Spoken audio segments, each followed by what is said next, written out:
Hello, and welcome back to the Obsidian Mirror, where we pause a moment to reflect. I wanted to say I am grateful to be here today. Thank you for spending the time with me. And while I get the spread ready, it would be a good time for finding a beverage or a snack, a comfort item, or something to do with your hands, if that's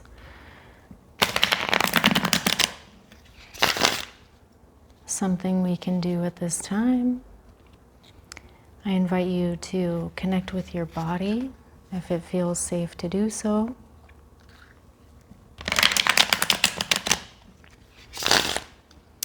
Might be a good time to do some gentle stretching or work out some excess energy by doing some push-ups or shaking our hands out.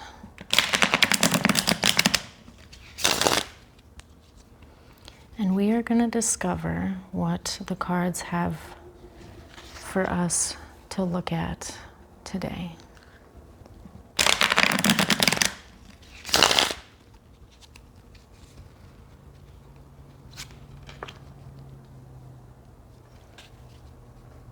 Off to a strong start, I see.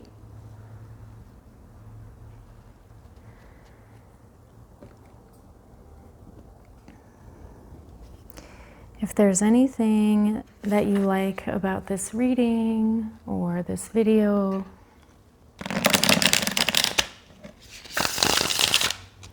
feel free to like, comment, or subscribe if you feel called to do so.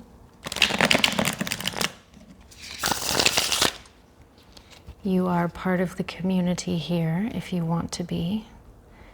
And as part of the community, I welcome feedback.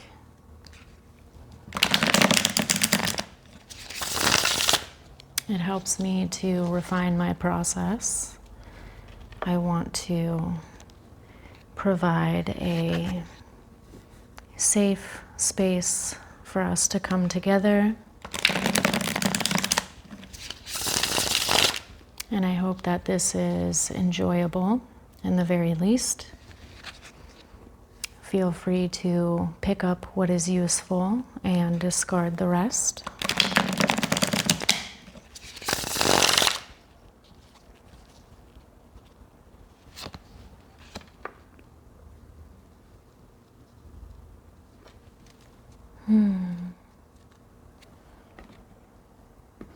I hope that your quality of time, day, night, week, what have you, is going well, whatever that looks like for you.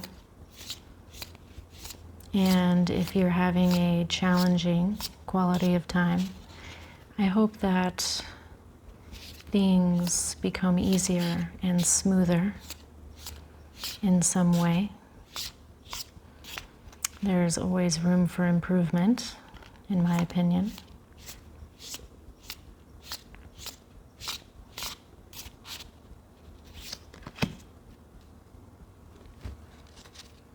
Interesting.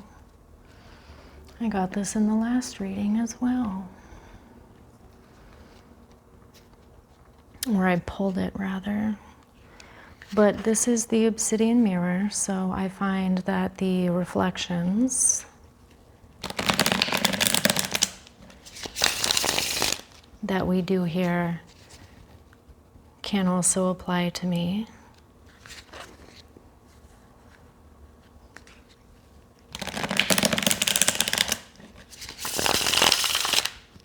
I have thought about calling you reflections or mirrors. I'm not sure if anybody has an opinion on a term of endearment or address. But if you do, feel free to let me know. I've also thought about calling you darlings.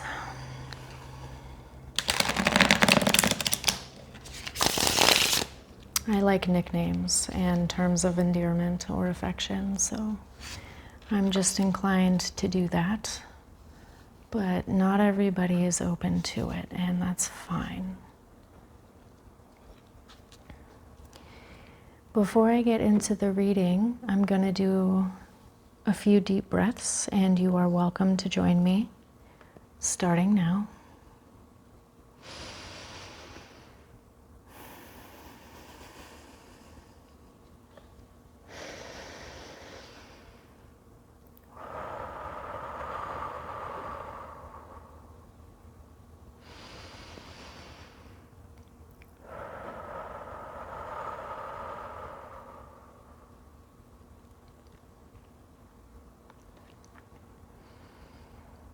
I want to say,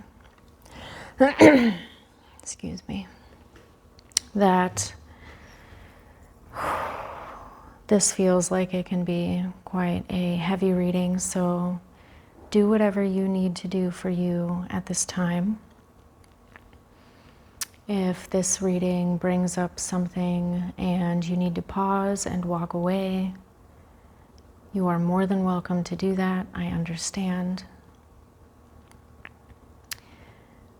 In any case, I'm going to get into it, starting off strong, like I said, with the Ten of Cups, also known in the Shadow Seer Tarot deck as Toxic Family.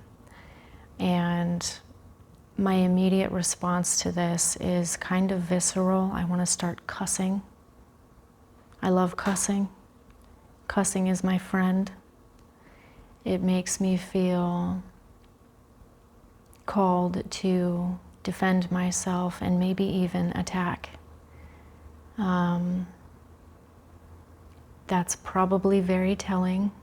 I come from a highly dysfunctional family system, and in many ways it was toxic to me, and it was toxic to other members of my family. And I want to mention how hard this can be, how harmful it can be, but that's very obvious. I also want to say that sometimes we feel obligated towards our family, regardless of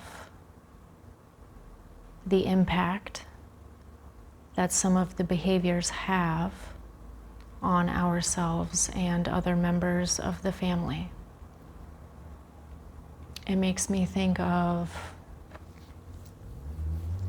how hard individuation can be, of becoming independent of a toxic family dynamic. And even if we have been able to establish independence in some way, it can be hard to maintain that sense of independence when we are around toxic family members. An example of this could be moving away for college or another reason, and then going back for a holiday and being overwhelmed with the quote-unquote bad behaviors or the toxicity, or maybe we even find ourselves on autopilot and participating again, and how disappointed in ourselves we can be. And I think that there are a number of us who understand that sometimes there is no way to do better with some members of our family. The only way forward is by moving forward alone, going no contact, deciding that while we may love someone and care about them and want a different relationship with them, that it's okay to stop struggling. It's okay to stop trying to force understanding, It's okay to cut them off and move on. And that can be so challenging to decide. That kind of decision is heartbreaking, in my opinion. It can be, for sure. There's a level of grief involved and anger. And I think that anger is a very potent, very sacred emotion because it can show us many things, like where the love is. Maybe we're angry because we know that we deserve to be treated better, which shows self-love. It can also be anger on somebody's behalf because we believe they deserve better. It can also be anger connected to accountability, of knowing that somebody is doing something wrong and harmful, and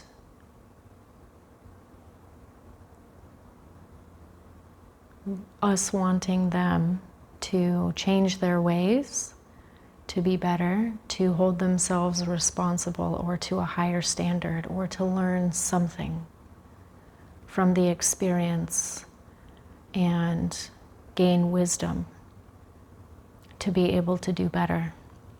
There's so much that I could say here. So much. So I could talk about this card for hours, maybe. So I'm going to wrap up this particular section by saying,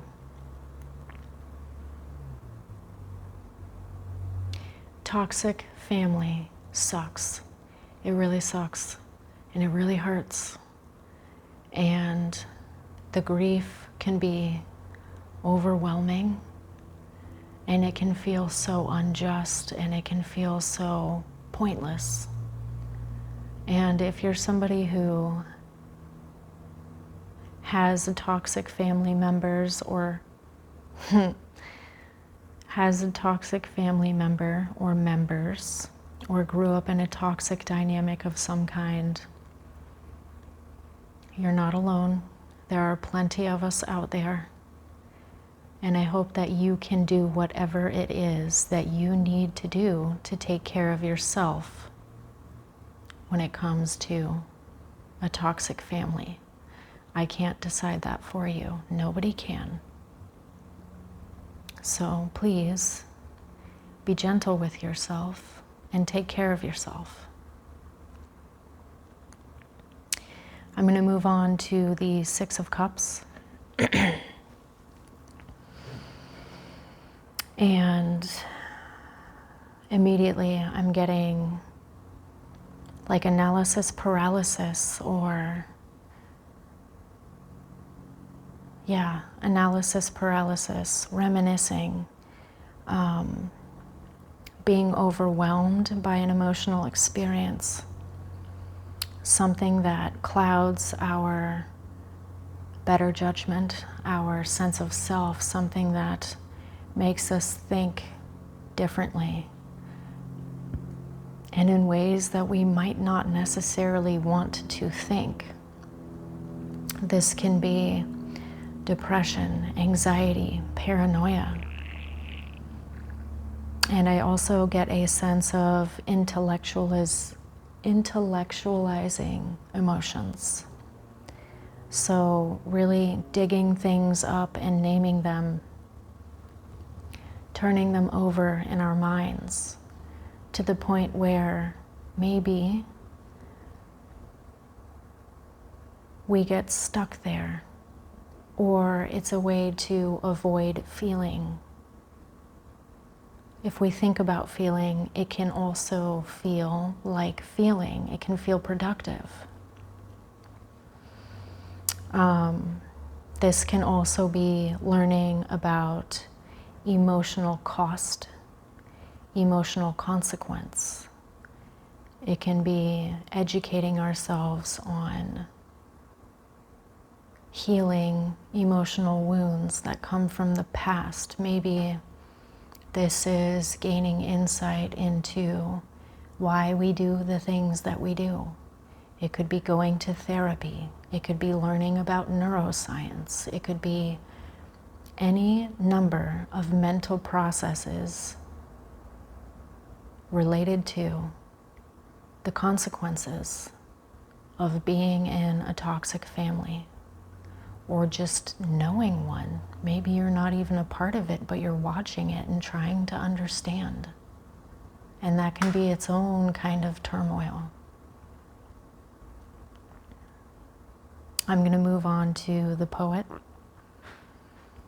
And this time around, I'm getting a sense of how sensitivity can feel like a burden sometimes. How feeling can be, it can feel like a curse. It can feel like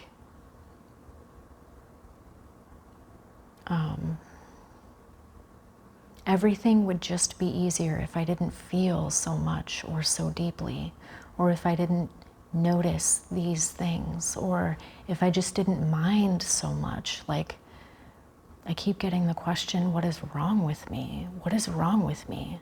Everybody else seems to be okay with it. Why am I the one who has the problem?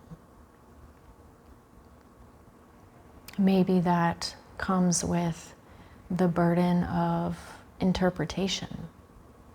Maybe I'm just not seeing things clearly. Maybe it's not that bad. Maybe it's not as important as I'm making it out to be.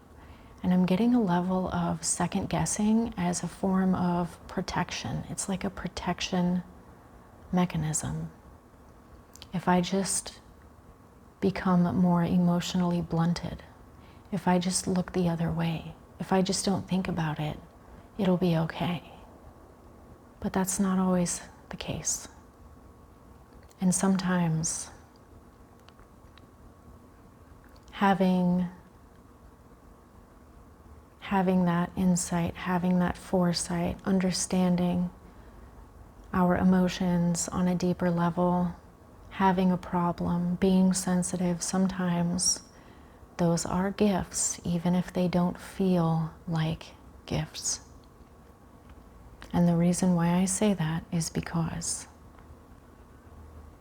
I have read books and I have read poetry and I have seen art about tragic and terrible things. And it made me feel like I wasn't so alone and that somebody understood me.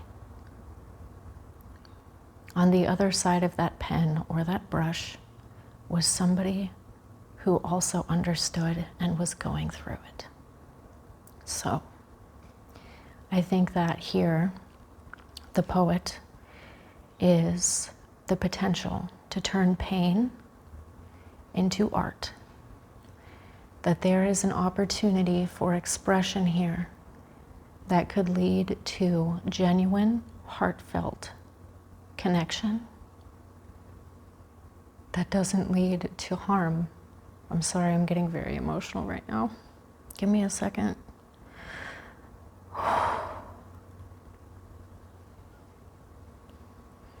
And it can be really scary thinking in that way, telling our stories, trying to communicate something in a way that turns tragedy into triumph. Oh my goodness. Ooh, I'm crying. Okay.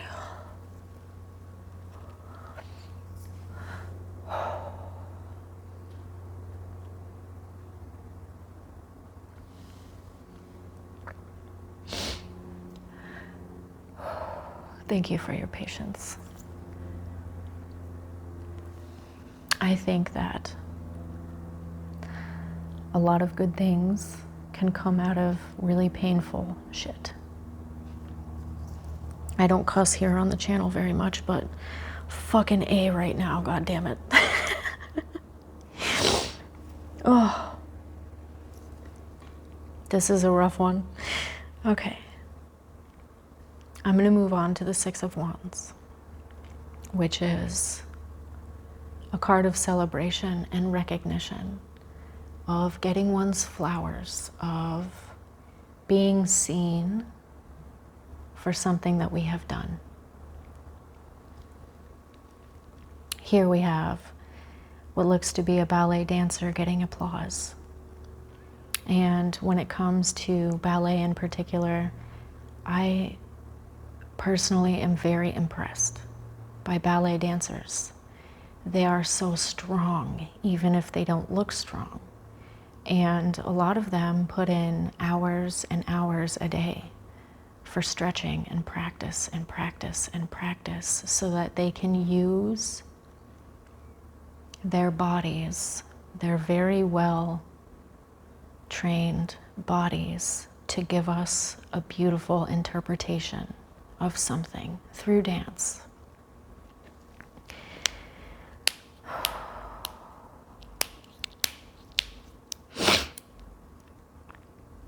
And I think that they deserve the applause. They've put in the hours. They've put in the work. They've donned the costume. They have spent time under the limelight. And I don't know if any of you have been on stage, but those lights can get pretty freaking hot. They put themselves out there. They're brave enough to go on stage and show us how hard they have worked to provide an experience for us. It is just amazing to me. I love dancers. I love figure skaters. I love people who are competent in whatever it is they chose to do, you know. It's about skill. It's about determination and commitment. And the fact that they share that with us, I'm always very impressed, even if I don't understand.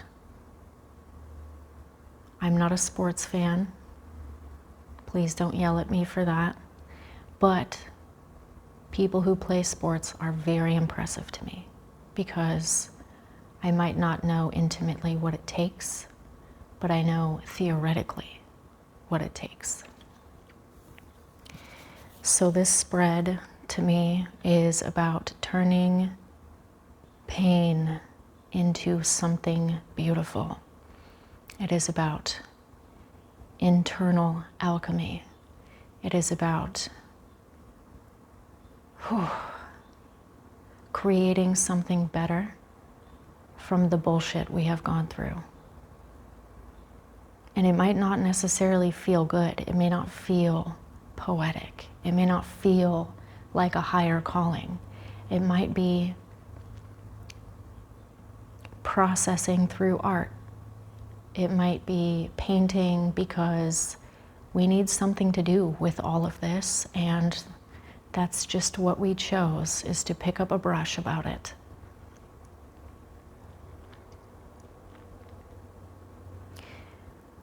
When it comes to this kind of transmutation, it can be really difficult and it can feel really isolating. But it can also feel very fulfilling when whatever it is that we have transmuted is shared, and then something that we can connect with others on. Connection is really the theme of the spread here. The lack of connection in a toxic family. The desire to understand the consequences of that lack of connection, and trying to connect with ourselves in a way that creates something to get it out of us, to turn pain into something more pleasurable, and then sharing that with others who may or may not see the pain, but are congratulating us for our efforts anyway. It can make it feel like all of this crap was worth it. And maybe there isn't a quantifiable worth it. Maybe it is a sense of relief. Maybe it's not money. Maybe it's just finally being recognized for the things that we have gone through. There are so many ways that this could pan out, but I'm going to end it with this idea that if we feel called to create something, to do it, no matter what it is, as long as it doesn't hurt anybody else. Paint, skate, dance, write music, do tarot cards on the internet, whatever it is that you want to do to try and connect with others, regardless of the origins. Maybe you don't even bring them up. Do it. Take a chance on yourself. You might very well be surprised by where you end up. And I really, really want to emphasize encouragement. Encourage yourself, encourage others to transmute their experiences, to alchemize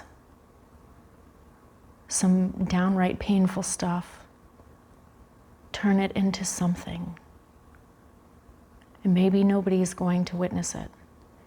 Maybe you don't even think about hanging your art in a gallery yet.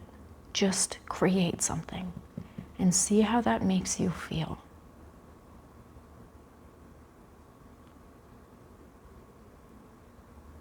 I think that's really the essence of this reading. We are the ultimate alchemy project of our lives. We get to decide who we are, no one else, and we get to decide what we do. So I'm going to end it here with a deep breath, and you are welcome to join me, starting now.